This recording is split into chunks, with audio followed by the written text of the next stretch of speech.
Alright everybody, the game, the first one of the day, is about to start, and we have the regular people against oVo, and as you can hear in the background, Greymane is already like very eager to see that game starting. Zagara as a ban, so that would actually work. So it's not really locked in yet. I mean, they are currently thinking about it, but they haven't confirmed the ban on Zagara yet. But she offers, of course, great vision on the map. We have very nice wave clear.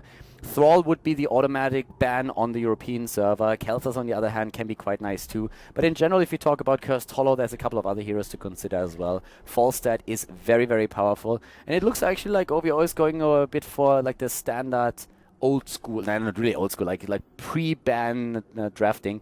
They are banning out Tyrande here, which a lot of teams actually start to neglect a little bit more during the draft. Blizzard has tuned a little down with the numbers, so she's not as strong as she was before. Still pretty solid though, especially if you want to go into a sniper composition that we oftentimes still see.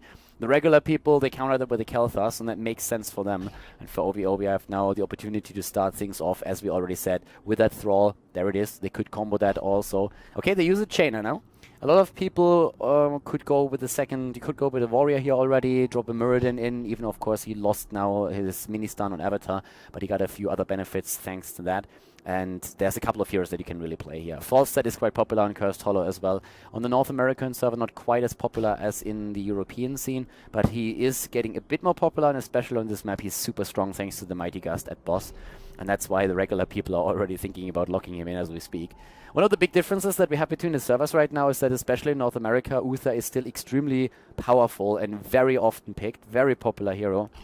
In Europe, he is actually one of the supports that is a bit neglected. Like, we have a much higher focus on Charism, on Tassadar and Tyrande. Tassadar is oftentimes played as a solo support, which we also see in the North American scene, but not as much. Morales, on the other hand, as we are currently seeing a potential ban on the regular people's side against her, is another hero that is a bit more popular in the Asian scene and also in North America. In Europe we see her occasionally, but it's not really one of those heroes that you would ban out. In this case, of course, Thrall would benefit from her a lot thanks to the stim drone and to that constant heal that you can also bring to the table. With Jaina now in the mix, you can always argue about the front line. You can, for example, like try and play that with a Muradin still for the Stormbolt stun. Diablo can be kind of nice if you go for it, but it looks like they're actually trying to lock down a little bit more area of effect damage for wave clear, and Vala herself would be quite strong there. It's interesting that she actually is currently picked over Reyna. I mean, they haven't locked her down yet, but Reyna, of course, is extremely strong when it comes to zoning abilities on this map. They're trying to run this with ETC, and ETC combos quite nicely with Thrall. You can do that either with Diablo, or you can do it with Thrall. Like, you drop this Sundering in, and then either Diablo hits an Apocalypse roughly at the same time, slightly delayed, so that you get that double stun in, or you try to just like combo off with the Mosh Pit. You need to make sure that ETC doesn't hit that Mosh Pit first, because if Thrall then just like pushes everybody out, then you have a bit of a problem. But yeah, if you could do it the other way around, you can actually get a lot of value out of it. And then of course Jaina dropping that Blizzard on top of all of that is very, very powerful as a finisher, and Vala can add to that too. The regular people, they still need their frontliner. We have not seen it for them yet. With Uther, they would have probably liked to go into an ETC for the Divine Shield Mosh Pit. Probably one of the reasons why oVo also like went into ETC here. But they can play it for now with that Johanna. That would work.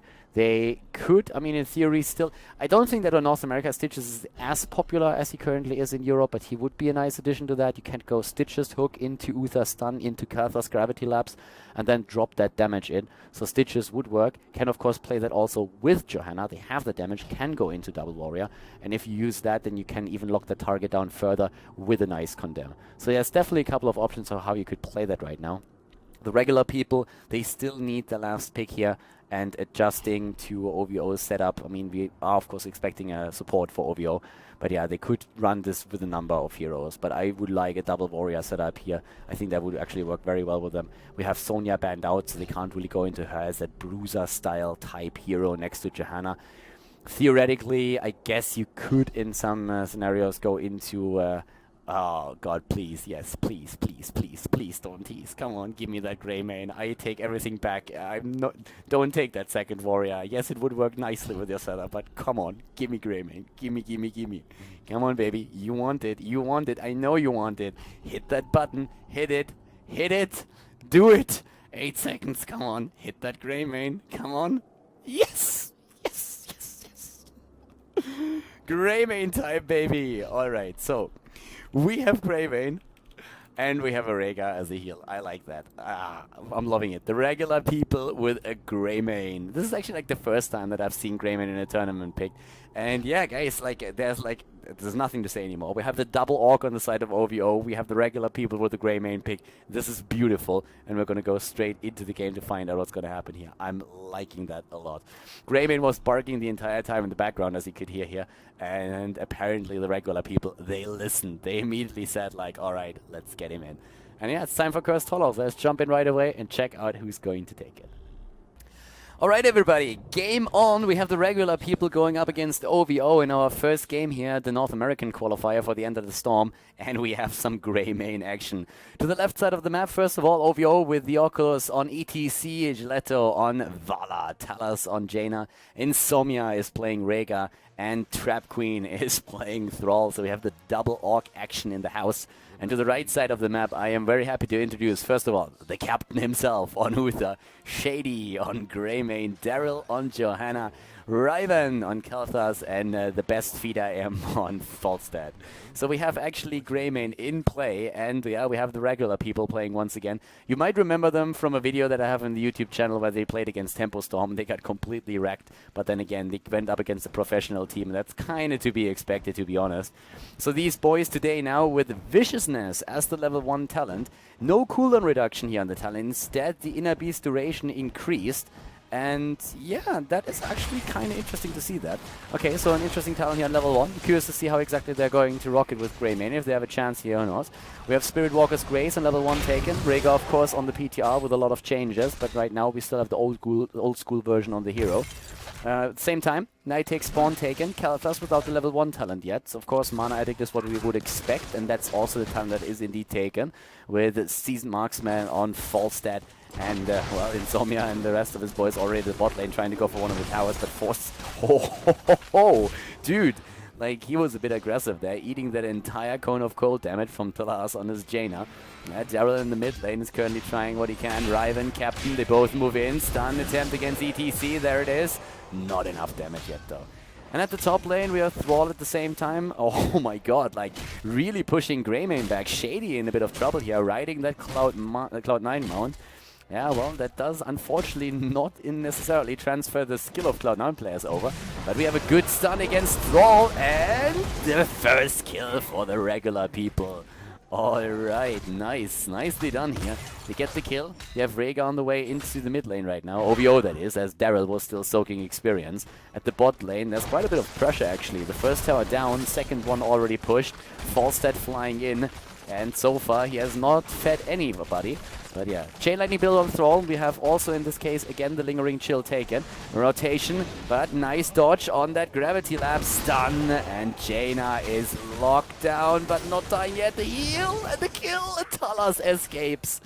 Now, if you look at this, of course, one of the things that they should have done here, I mean, hindsight is always 20/20, we know that, of course, but still, if you go in with Captain first and start with the stun on Captain and then at the stun on Kalthas, then you secure that kill, because Kalthas stun can be dodged, Uther not. They were in a situation where Uther could have gotten close enough, and then you are in a spot where you can actually make that happen. Oh, that's an unfortunate hit here, but Riven is able to move away. The problem is he really needs to heal up before they go for the tribute fight. Level 4 gave us also the Drought Overflow with the increased explosion land.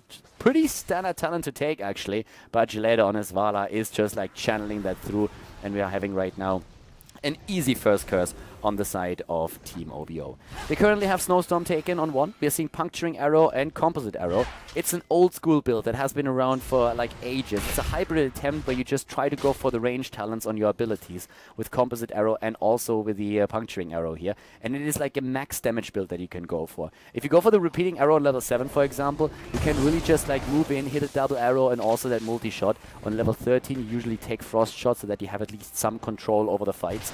It's incredibly mana draining, but if you save your mana until the fights, you can dish out a ton of damage in a very short period of time. So it's something that Vala players oftentimes used in the past as a hybrid build when they wanted to go for max damage and felt safe. For now though, oh, Jaina attacked, and this time she's not surviving. We have already Greymane as a finisher jumping straight into Worgen form.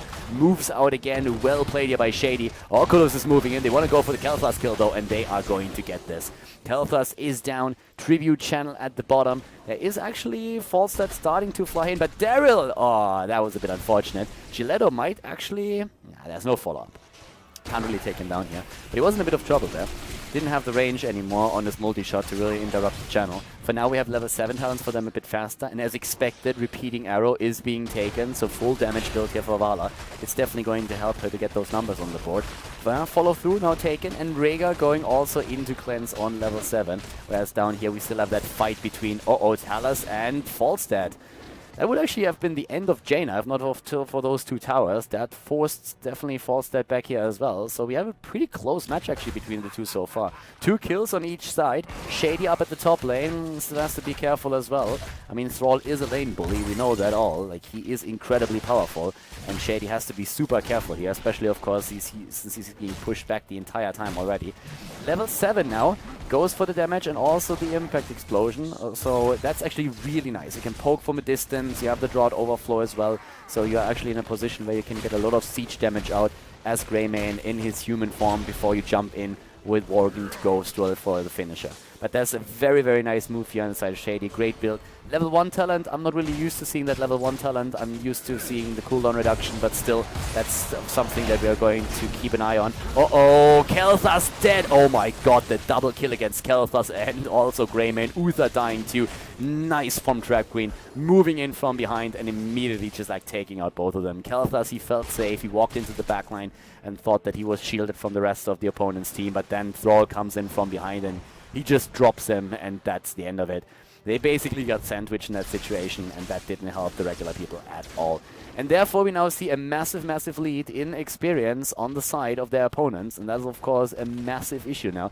We have nearly level 10 dropping into the hands of OVO, and they go for boss. I mean, they know at this point already that they're going to have the heroic ability to just fight a battle in case that there is a move towards boss. And, like, they're not even contested, and why would that happen? Falsa is just like there, drops a quick arrow, but that's about it. Like, he can't do anything more than that. He has to move back or he would die.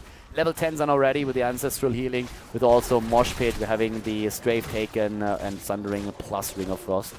Regular people, they basically, I mean, the name already says it all. They have pretty regular people that play. Keep in mind that these tournaments can be played by any team. If you have a team, you can also check out the End of the Storm. Go to na.ets.gg, or if you're European, you go to eu.ets.gg, and you can check out the tournament and participate. The qualifiers are on a weekly basis, and it's pretty fun to play. There's a lot of teams that are signing up there, and Daryl in the mid lane, yeah. He's faced by a rotation that he just can't meet, and for now Shady is attempting to actually like zone Trap Queen out, but the next boss is already attacked by the Oculus, and over here it looks like Trap Queen wants to go for the kill against Greymane. Greymane is just barely able to get out of this one, and that's only because of the fort. Wants to go in again. Shady is playing a very, very dangerous game here. Soak on all the lanes at this point. Greymane now with a talent, he went straight from the go for the throat, and we have Riven trying to use the Phoenix. No. Gravity Lapse as well, but it's already too late. They were trying to go for the steal. Very nice move here actually by Falstad, but now they are cursed and they're up against the boss. The boss at the bot lane did not drop the fort here, but up at the top is of course a whole different ballgame right now. The curse first of all, and then the boss as well. They're already going deep. The Mosh Pit. Oh my god, the slaughter.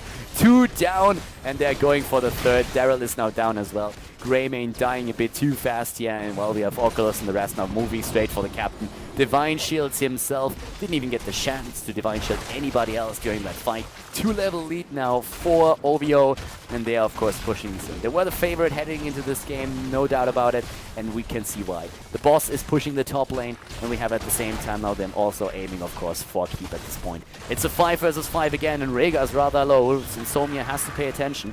They actually don't go for the lane yet, they go instead into the middle. They should attack over here directly, but they go for the fort, or where are they headed?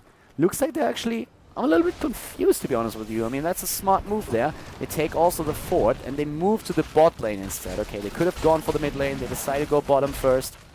There's a big wave coming in, and that of course helps. And now down here they can drop another wall. The 13 talents, they help them. We have Frost Shot and Stormfront.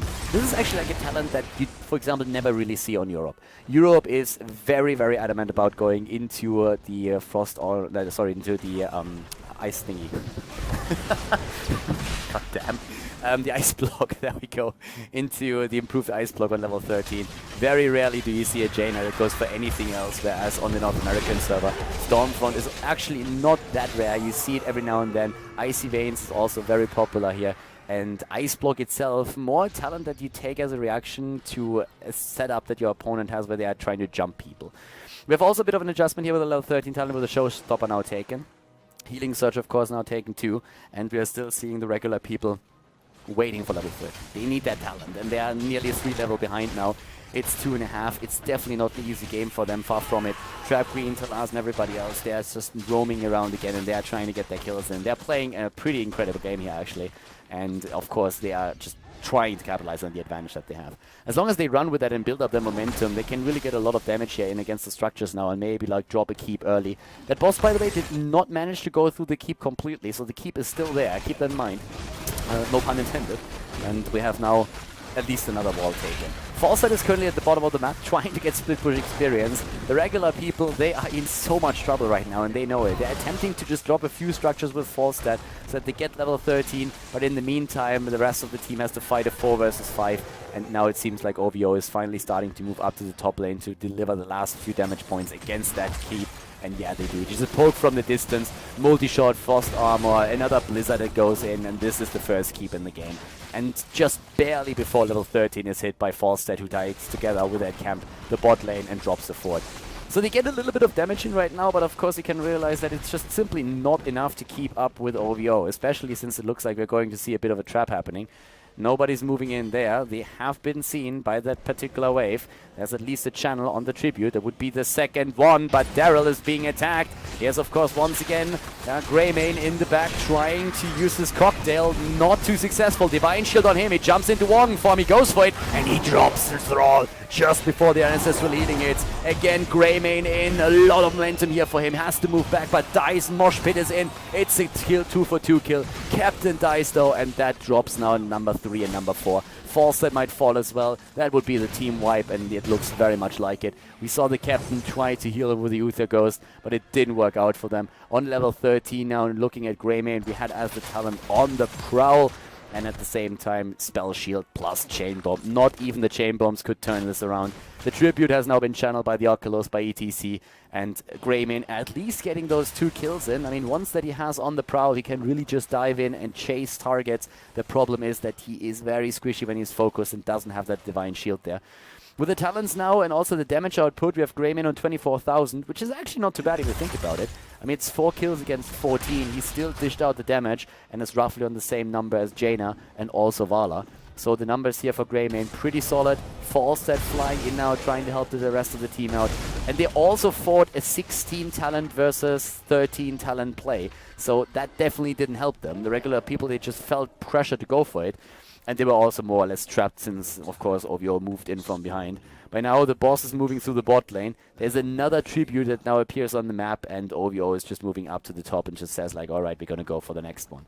Tidal waves on 16 have also been claimed. We see Blood for Blood, Imposing Presence, Numbing Blast, and Tempest Fury after Grace of Air as the talents. The boss has to be defended against, and this is not going to be easy as is. I mean, right now, the regular people, they're just really struggling here. They're doing what they can. They're trying their hardest to really make sure that the bosses don't take out too much. The problem for them is really that the second one that is now taken up at the top will move through the top lane and straight for the core, and they still don't have the 16 talent. The captain is channeling the tribute himself now, so he's already moving back. That will at least allow them to delay a potential curse even more. But first of all, they have to somehow stop this. This is not easy. Not at all. This is a massive push that is barreling down the top lane, starting to move in here. 17 against 15 in levels, so the 16 talent is still missing, and that allows them to go straight for the core here. Oh my god, Kalthas! Kalthas with the Divine Shield gets away, but the captain is locked down. The captain! Oh, captain, my captain. He's already down. Nice heal on Talaz here. Giletto, there's the mosh pit, the double kill, the triple kill, and this is game. 13 minutes in, we're seeing oVo take down the regular people. Best feeder AM is escaping just barely before he dies, but of course that does not prevent the outcome of the game. It's inevitable. The core is dropping, and this is GG as oVo takes down the regular people and advances to meet Tempo Storm in the next round of the tournament. And that is it, everybody. GG and well played. The game's over, and therefore also the video for today here on KhaldorTV. We had another great Heroes of the Storm match, and I hope that you enjoyed it. Also hope that you enjoyed the commentary, of course. So thank you very much for tuning in today. If you enjoyed the video, make sure that you give it a thumbs up on YouTube. And of course, if you haven't subscribed to KhaldorTV yet, you should definitely hit that sub button as well. If you have some friends that like Heroes of the Storm, then definitely make sure that you show them the channel and also the video. There's a lot more where that came from. We're going to have like continuous content throughout the next few weeks with more Heroes of the Storm matches played, not only on the European server, but also on the North American server, in tournaments, in leagues, and more than that. So guys, once again, thank you very much for tuning in today. I hope that you had some fun. It was a pleasure casting for you. And I'm going to see you next time with even more videos here on the channel. So have a great day and see you soon. Bye-bye.